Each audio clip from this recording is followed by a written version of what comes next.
bienvenue sur ma chaîne pour votre lecture intuitive de ce mois de mai 2023. J'espère que vous allez tous très bien. Je fais en sorte que vous puissiez voir toutes les cartes. Je pense que là, on est bon. Laissez-moi vérifier, on est tout bon. Alors, qu'est-ce qu'on a pour vous? Arcane majeur, nous avons l'ermite. Ici, dans votre énergie. Et c'est tout. C'est tout. Donc, un mois peut-être pas si important que ça. On a des deniers, on a des bâtons et on a des coupes. Pas d'épée. Zéro épée, mais pas mal de bâtons et des deniers et des coupes. Ok. Alors, le mois dernier, nous avions, pour nos amis cancer, vous êtes là, on avait la grande prêtresse. Donc la vie vous invitait peut-être à écouter votre intuition, à écouter ce qui se passait à l'intérieur de vous. Il y avait peut-être beaucoup de messages intérieurs, c'était peut-être très intuitif. On continue avec la cousine de la grande prêtresse ce mois-ci avec la lune. La lune nous parle de nos émotions, la lune nous parle de l'inconscient, la lune nous parle de tout ce qui est caché en soi et qui attend l'avènement du soleil pour être illuminé. Ce sont des choses, des certitudes, des convictions, des éléments qui sont enfouis en soi et qui ne demandent qu'à être amenés à la lumière du soleil une fois par mois. Donc, l'extérieur, l'univers, la vie, le destin, vous l'appelez comme vous voulez, à l'extérieur là, est en train de vous dire prenez attention ou prêtez attention à vos émotions, à votre intuition et peut-être que dans l'espace d'un mois, lorsque ce sera la pleine lune, peut-être qu'à ce moment-là, vous comprendrez un petit peu mieux tout ce qui se passe à l'intérieur de vous. Tout ça peut ressurgir pour que vous puissiez en prendre conscience et en prendre connaissance aussi. On continue. Vous, votre énergie est à la 2 de denier et à l'ermite. Vous hésitez, vous jonglez. Vous jonglez peut-être avec des certitudes, des convictions, mais qui n'en sont pas tout à fait, des ressentis qu'il faut amener à la surface du jour, mais en même temps c'est enfoui, c'est pas clair. On jongle, je pense, avec soit des certitudes, soit des appréhensions, soit des ressentis. C'est un peu, pour moi, c'est un peu comme si le monde intérieur venait bousculer le monde réel à l'extérieur. Et entre ces deux mondes, on jongle. Il y a des choses qui sont de l'ordre de la conviction, il y a des choses qui sont de l'ordre du ressenti, il y a des choses qu'on ne sait pas trop si c'est du vécu ou si c'est du ressenti. Peut-être en rêve, on a l'impression donc qu'on l'a vécu, mais en fait on ne l'a pas vécu, on l'a vécu en rêve. C'est une bousculade entre l'inconscient et le conscient. Et nous, on jongle avec ça. Alors, l'ermite nous aide, parce que c'est notre énergie, l'ermite nous aide à être très philosophe par rapport à tout ça, à entrer à l'intérieur de soi et à essayer de trier le bon grain de l'ivraie, à essayer de trier ce qui est réel de ce qui est irréel, de ce qui est conscient de ce qui est inconscient. L'ermite essaye peut-être un petit peu de mettre bon ordre là-dedans, mais c'est encore un peu flou, c'est encore un peu vaseux. En fait, on est en train de jouer avec différentes couches de conscience et d'inconscient. Et on ne sait pas trop encore ce qui est d'actualité ou pas encore ou plus. Ou voilà, c'est un peu... On joue avec le passé, le présent et l'avenir, en termes de conviction, en termes de ressenti. C'est un peu flou ce que je vous dis, mais je pense que si vous le vivez, si vous le traversez, vous comprendrez ce que je veux dire. On continue néanmoins. Ce que vous voulez le plus, c'est la reine de denier, c'est-à-dire être dans le concret, le tangible et prendre soin de soi. La reine de denier, elle est pas perdue dans ces qu'est-ce qui est vrai, qu'est-ce qui est pas vrai, qu'est-ce qui est ressenti, qu'est-ce qui est expérience réelle. Elle est pas là-dedans. La reine de denier, elle prend soin d'elle, elle prend soin de ceux qu'elle aime. Elle se protège et puis il y a une notion aussi ici je profite de ce que je possède, je profite de la vie. Elle est un peu comme un cerbère qui va protéger tous ses acquis. C'est dans ce que vous souhaiteriez le plus, c'est-à-dire ne pas se sentir en danger dans ce qu'on possède et essayer peut-être aussi de faire fructifier ce qu'on possède. D'accord? Je suis là un peu aux aguets, c'est un peu le Cerbère, hein. Je suis là un peu aux aguets, ça c'est à moi, qu'on ne vienne pas essayer de m'expliquer que je dois le donner, non, ça c'est à moi. Et en plus, je vais essayer de faire fructifier ce que je ressens, ces certitudes, ces convictions, ce qui me fait me sentir bien, ce qui me fait me sentir en sécurité. D'accord? Je protège un petit peu tout ça et voilà. Et je mets une limite là, une barrière à ne pas franchir par les autres. Et dans cet état-là, moi, je suis reine. Je suis bien. Ce qui va vous aider, c'est exactement ça. Défendre votre zone, votre territoire. Défendre vos convictions, défendre votre philosophie de vie, défendre vos idéaux. 7 de bâton, c'est tout ce à quoi je crois, tout ce à quoi j'adhère, mes convictions, mes idéaux, ma philosophie de vie, ma vision de moi-même et de ma vie, je la défends bec et ongle. C'est un peu comme si vous vous sentiez attaqué dans votre territoire. Alors, je pense que tout ça est connecté entre, encore une fois, le conscient et l'inconscient. Il y a comme une espèce peut-être de mise à jour de l'inconscient, mais on peut peut-être le vivre comme une attaque. On le repère ici. Dans le défi qui est le sien, c'est la 5 de bâton. La 5 de bâton, c'est le défi, c'est avoir le dessus. Ici, ils sont en train de faire un bras de fer. C'est avoir gain de cause. C'est ne pas perdre ce que je possède. Ne pas perdre ce que je possède. Accessoirement, la 5 de bâton, parce que toutes ces bâtons, elles nous parlent d'un regorgement d'énergie. D'accord? Je défends mes convictions, je défends ma pensée, je défends ce que j'ai mis des années à comprendre et à prouver. Ok, très bien. 5 de bâton ici dans le défi, c'est je me prépare à un conflit, probablement entre le conscient et l'inconscient, et je me prépare en fait à accueillir le succès. Mais ça veut dire que je dois me débarrasser peut-être de pensées qui ne sont plus d'actualité dans mon inconscient et que je dois me préparer à défendre ce à quoi j'adhère encore. Moi, j'ai vraiment l'impression, plus je rentre dedans, que c'est vraiment une espèce de grand nettoyage du mode de pensée, du mode de fonctionnement, du mode de pensée, on va le dire comme ça, du mode de pensée de vos valeurs, des valeurs intérieures qui sont entre l'inconscient et le conscient. Certaines de ces valeurs, on en est conscient, d'autres non, et qu'il s'agit en fait de faire un grand nettoyage là-dedans, d'épurer un petit peu pour pouvoir repartir sur de nouvelles bases et laisser entrer de nouvelles choses à l'intérieur de soi. L'ermite, le sage, le philosophe, il va faire le tri là-dedans.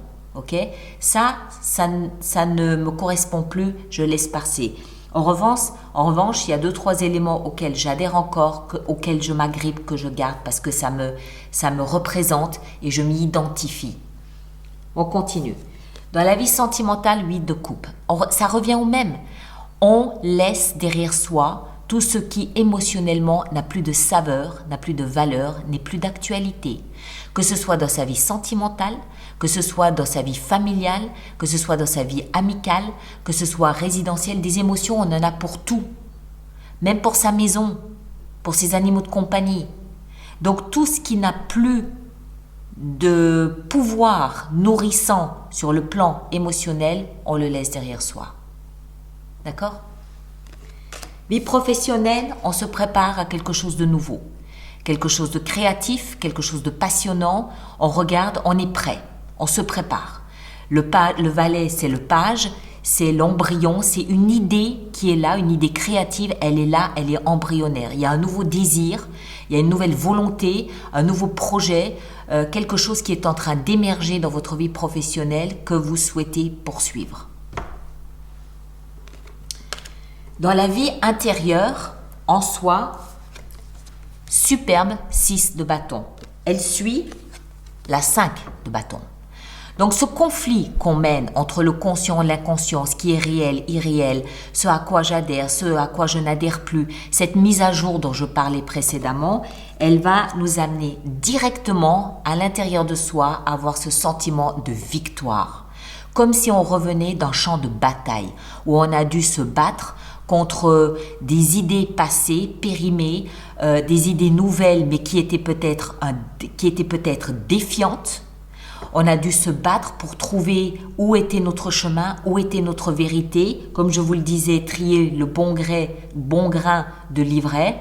Voilà, il y a cette énorme mise à jour intérieure qui, à un moment donné, nous a peut-être questionné sur le bon sens de ce qu'on était en train de faire, sur l'utilité de ce qu'on était en train de faire et sur où tout ça allait nous mener. La réponse, elle est là. On a ce sentiment, cette sensation en soi d'avoir gagné une victoire, d'avoir gagné une bataille. On est comme un héros, on est fier de soi, on s'applaudit soi-même, on est satisfait de ce qu'on a fait. C'est notre heure de gloire, c'est voilà, nos 10 minutes d'héroïsme, de grande vedette, de piédestal, de reconnaissance et d'admiration. Mais envers soi-même. D'accord? C'est à l'intérieur de soi. Donc, je pense qu'il va arriver un moment donné durant ce mois de mai où on va se dire, punaise, chapeau. J'ai traversé tout ça, bravo. J'ai réussi à trier tous ces trucs, à essayer de comprendre ce que la vie essayait de m'envoyer comme message, d'aller faire peut-être le tri dans mes émotions, dans mon intuition, dans mes ressentis, j'en étais où? Il y avait plusieurs niveaux de lecture, plusieurs niveaux de langage. Et là, well done, chapeau, bravo, je suis fière, j'ai réussi à mettre de l'ordre là-dedans. Et en fin de mois, 9 de coupe. Superbe. 9 de coupe nous explique qu'en fin de mois, on peut à nouveau considérer nos idéaux, on peut à nouveau considérer nos rêves, nos ambitions, ce à quoi on aimerait arriver sur le plan émotionnel. Et c'est tellement doux, c'est tellement agréable, c'est tellement euphorique qu'on est disposé à le partager avec notre entourage. C'est un mois un peu particulier, mais à l'instar de beaucoup d'autres signes, où il s'agit vraiment, je crois, moi, c'est mon intuition, qu'il s'agit de trier ce qu'on ressent à l'intérieur de soi. Il y a des choses dont on doit se débarrasser parce qu'elles sont devenues obsolètes, et il y a des choses nouvelles qu'il va falloir intégrer et leur trouver une place dans notre conscience. Et ce travail va nous amener en fin de mois à être fiers de nous d'une part, et d'autre part à pouvoir fêter, célébrer la réalisation de cette ambition avec notre entourage, notre environnement, nos amis et les personnes qui sont chères à notre cœur. D'accord? Un mois un peu bizarre, fait teinter encore une fois de conscient, d'inconscient, de ressenti, de choses comme ça. Il n'y a rien de vraiment concret et tangible. Des deniers, il n'y en a pas tant que ça. D'accord? C'est plutôt au niveau de la passion. La passion, on ne la met pas dans une cuillère à soupe. C'est plutôt au niveau de la passion, au niveau de la créativité. On ne peut pas mettre ça dans une boîte à chaussures. On est d'accord? Donc, pour moi, c'est vraiment très intime, c'est très intérieur le travail qu'on a à faire ce mois-ci. Et on sent bien ici, dans votre énergie, qu'on jongle avec tout ça. Qu'est-ce qui est vrai? Qu'est-ce qui est faux? Dans ces ressentis que j'ai, lesquels sont vrais, lesquels sont faux, lesquels sont obsolètes, lesquels me nourrissent, lesquels me servent, lesquels me sont utiles pour la suite de mon chemin. C'est ça que l'ermite, seul arcane majeur, je le rappelle, va vous aider à comprendre ce mois de mai. Donc écoutez ce sage intérieur, écoutez le grand philosophe qui est en vous, qui va peut-être vous amener à considérer certaines parties de votre vie sous un angle différent, sous l'angle de la sagesse, pour essayer de comprendre ce dont il faut vous débarrasser et ce qu'il faut garder. Parce qu'il est là le dilemme, c'est vraiment faire de la place, c'est vraiment nettoyer, mais savoir ce qu'on conserve malgré tout. Alors, on va faire notre extension. Donc, tous ceux pour qui cette lecture fait résonance, je vous rappelle qu'il existe une extension en approfondissement qui se trouve dans la boutique alice-nicolas.com. Et tous ceux qui vont régulièrement acheter des extensions, je vous rappelle qu'il y a un programme d'abonnement aux extensions de 3 mois, de 6 mois ou d'1 an qui sont économiquement plus intéressants pour vous et toutes les infos sont dans la rubrique abonnement du site internet. D'accord?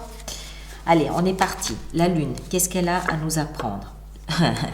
J'adore quand ça se passe comme ça. Eh bien, elle nous apprend la Lune. Voilà, on a 2 fois la Lune. 2 fois l'intuition, 2 fois le monde intérieur, le monde inconscient, 2 fois les ressentis, les émotions. Ici en haut, votre énergie, qu'est-ce qu'on a? On a eh ben l'ermite. Eh ben tiens donc, je ne le fais pas exprès, hein, vous avez vu. Hein.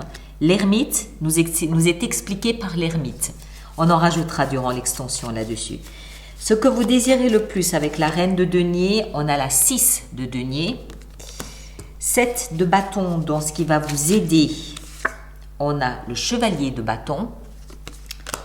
5 de bâton dans le défi à relever, on a la 2 d'épée.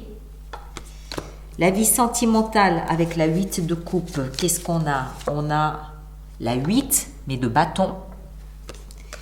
Le valet de bâton dans la vie professionnelle, qu'est-ce qu'on a? On a la 7 de bâton. 6 de bâton dans la vie intérieure, qu'est-ce qu'on a? On a la 5 de bâton. Vous avez 2 fois la 7, 2 fois la 5. 5 de bâton ici. Et en fin de mois, avec la 9 de coupe, qu'est-ce qu'on a? On a le valet de denier. Très bien. Excellent. Voilà mes chers. Allez voir votre signe ascendant et votre signe lunaire. Vous compilez les 3 lectures avec celle-ci. Ça vous fera une lecture personnalisée. Donc, vous aurez peut-être plus de détails par rapport au chemin de ce mois de mai. Ceux qui me rejoignent pour l'extension, le lien est juste pile là-dessous ou alors vous allez directement dans la boutique Alice Nicolas. Et puis, tous les autres, on se retrouve éventuellement au courant du mois de mai pour, dans un premier temps, l'atelier virtuel le 17 mai si vous y participez. Sinon, à la fin du mois de mai, voire début juin, je ne sais pas encore comment je vais organiser tout ça, il y aura les projections, les vidéos de projection du deuxième semestre 2023. D'accord? Prenez grand soin de vous et à très bientôt. Merci beaucoup.